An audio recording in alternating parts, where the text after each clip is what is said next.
Αγαπητοί φίλοι, θερμούς χαιρετισμούς από την ΙΦΕΑ, την Παγκόσμια Ομοσπονδία Ενδοδοντικών Εταιριών.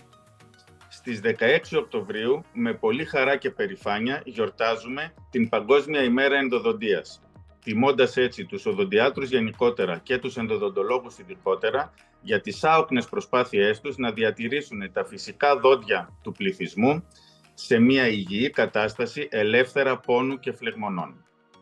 Θα θέλαμε να επισημάνουμε ότι η διατήρηση μιας φυσικής οδοντοστοιχείας στην όσο το δυνατόν καλύτερη κατάσταση αποτελεί έναν πολύ σημαντικό παράγοντα για τη διατήρηση της γενικότερης υγείας του πληθυσμού.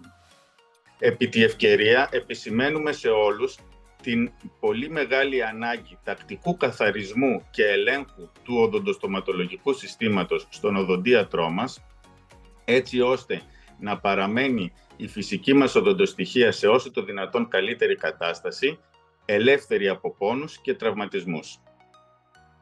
Θα πρέπει να ξέρουμε ότι σήμερα οι οδοντίατροι και οι ενδοδοντολόγοι μπορούν και εφαρμόζουν μία πληθώρα επιστημονικά τεκμηριωμένων και απόλυτα προβλέψιμων πρωτοκόλων ενδοδοντικών θεραπείων, με τη βοήθεια των οποίων σώζονται κάθε χρόνο εκατομμύρια φυσικά δόντια.